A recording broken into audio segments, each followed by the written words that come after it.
Coming up on the National Rundown, the latest on the shooting at Fort Hood, the aftershock from the earthquake that shook Chile, and finally some nice weather for the weekend. All that and more coming up next.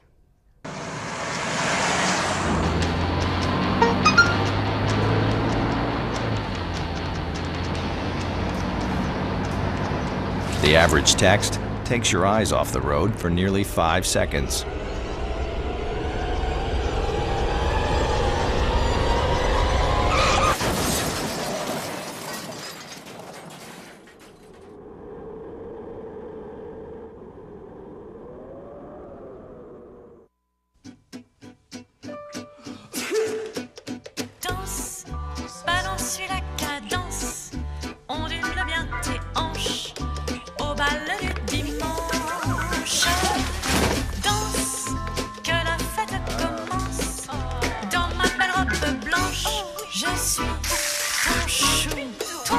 Give up on sex, don't give up on birth control either. There are more methods than you think. Find yours at bedsider.org. Welcome to the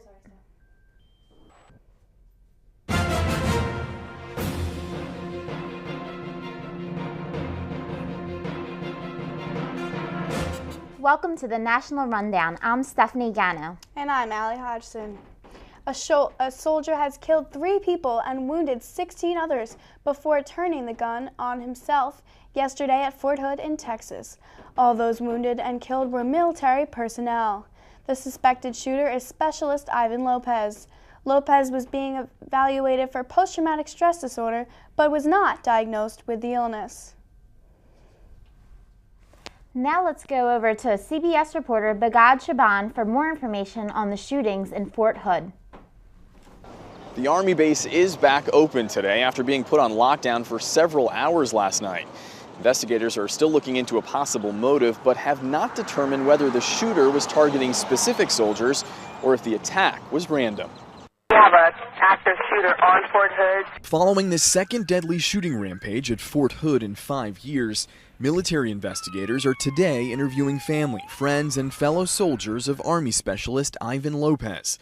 They're trying to figure out what set the 34-year-old off on a shooting rampage that left 4 dead, including himself.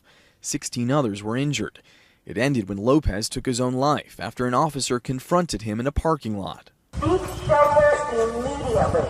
Fort Hood's commander says doctors had evaluated Lopez, looking for signs of post-traumatic stress disorder. He was taking medication for depression and anxiety and claimed to be suffering from a traumatic brain injury. Officials say Lopez served in Iraq in 2011, but there's no evidence he was wounded there. The native of Puerto Rico arrived at Fort Hood in February. Army officials say a preliminary check of Lopez's background revealed no significant criminal record and no ties to terror groups. Possible extremist involvement is still being looked at very, very carefully. The shooting brought back memories of November 2009, when Major Nadal Hassan opened fire in a medical building at Fort Hood, killing 13 people and injuring more than 30. The Pentagon instituted reforms to prevent future shootings, and now officials are trying to figure out how another tragedy has happened here. Officials say those reforms also included the addition of training exercises specifically dealing with an insider-type attack on military bases. When questioned about the overall security improvements in the wake of this most recent tragedy, Secretary of Defense Chuck Hagel said, quote, "Something's not working." In Fort Hood, Texas, I'm Bagad Shaban. Now back to you. Thanks, Bagad. The Supreme Court allows more private money in election campaigns. The 5-4 ruling prevents any limits on the amount of money people can donate in total during one election season. However, the ruling also means that no candidate receives more than $5,200. The General Motors Company has recalled 2.5 million small cars, leading to a lawsuit that could potentially land GM into bankruptcy. At least 15 lawsuits have been filed by companies who use GM products. Officials are raising questions about the Washington landslide, accusing loggers of Darrington, Washington, of potentially causing it. At least 29 people were killed and 20 are still missing. Those in Darrington say they take great pride in its logging tradition. The town does, though, have a history of landslides. President Obama and his team celebrated Tuesday after declaring that more than 7 million people signed up for health insurance on the Obamacare exchanges before the midnight deadline. Still, administration officials were unable to answer key questions about the law and about the enrollment stats. Hobby Lobby, a craft store chain, is suing the U.S. government because they believe providing its employees with health insurance violates its owners' religious beliefs. Hobby Lobby's employee retirement plans had invested at least $73 million in drug companies that produce contraception and abortion drugs. Officer Nicholas Malik has been cleared today for the fatal shooting of 21-year-old Andrea Rebello. The Hofstra University student was being held at gunpoint by Delton Smith when Malik fired, hitting Smith 7 times and Robbie Bello once in the head. Both died from their injuries. The transcript of lost Malaysian airline Flight 370 has been released. The transcript covers 54 minutes of the flight from its departure at Kuala Lumpur International Airport to its change of course as it approached its final destination. A report by Senate Intelligence Committee concludes that the CIA has misled the government and the public about its brutal interrogation program for years. Current and former U.S. officials who talked about the report spoke on the condition of anonymity because of the sensitivity of the issue and because the document remains classified. The report describes previously undisclosed cases of abuse on CIA detainees. And later we'll see what new actors will be featured in the upcoming Batman and Superman movie. Television and radio host Glenn Beck is being sued for defamation after calling a victim of the Boston Marathon bombings the money man behind the attacks. 20-year-old Saudi Arabia student Abdul Rahman al-Habari was injured at the marathon and later questioned by police and cleared of wrongdoing. And now to Jeremy Rodriguez with our entertainment news. Thanks, Steph. Zack Snyder's Batman-Superman film adds 3 new cast members to the superhero mashup. Holly Hunter, Callum Mulvey, and Tao Okamoto will join Henry Cavill's Superman and Ben Affleck's Batman as new characters never before seen in the DC Comics universe. Oprah Winfrey's own cable network develops Tulsa, a 2-part miniseries starring Octavia Spencer. The actress will play a journalist investigating the 1921 Oklahoma race riots. Channing Tatum will be the first man to win a prestigious MTV award. The actor will receive the Trailblazer Award at the 2014 MTV Movie Awards for his unique and diverse path in the entertainment industry. Tatum will accept the award at the annual awards ceremony on April 13th at 9 p.m. Thank you guys, and back to you at the desk. Thanks, Jeremy. The FCC has ruled that the makers of Wi-Fi hotspots can expand their products to create faster connections in wireless network areas. This new ruling means wireless connections in public can happen in outdoor areas. Local residents driving out of Colorado are now reporting multiple episodes of what they believe to be license plate profiling by police. Ever since the legalization of marijuana in 2012, multiple residents driving in other states have reported being stopped by police for no reason other than to have their car searched for pot. And now to Mike. Now Mike will talk to us about the dangers of electronic cigarettes.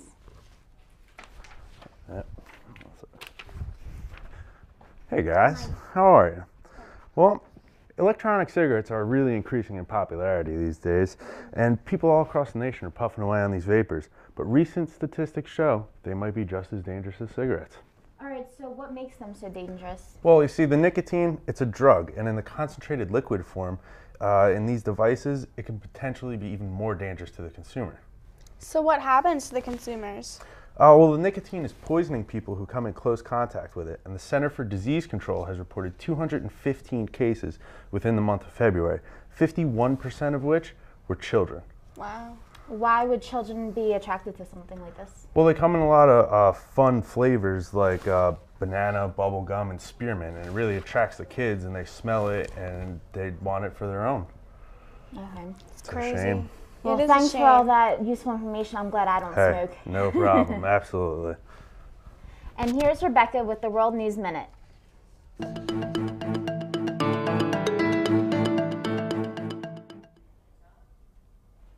A shooting at the Fort Hood military base in Texas took place yesterday, claiming 4 lives and injuring 16. The shooter, Ivan Lopez, was among the deceased. Cause of death was a self-inflicted gunshot wound. Lopez, an Iraqi war veteran, was undergoing psychiatric treatment for depression and anxiety prior to the shooting. Northern Chile was hit by a powerful 7.8 aftershock late Wednesday evening. The aftershock followed the 8.2 quake on Tuesday and has claimed a total of 6 lives. Nearly 928,000 people have been evacuated and over 2,000 homes have suffered structural damage. The death toll of the Washington mudslide has risen to 30 people. The identities of 3 of the victims have yet to be determined as medical examiners are working tirelessly to identify the remains. That's all for World News Minute. Back to you at the desk. Thanks, Rebecca. What's new in sports? Let's go to Samantha Pecoria with the latest. Thanks, guys.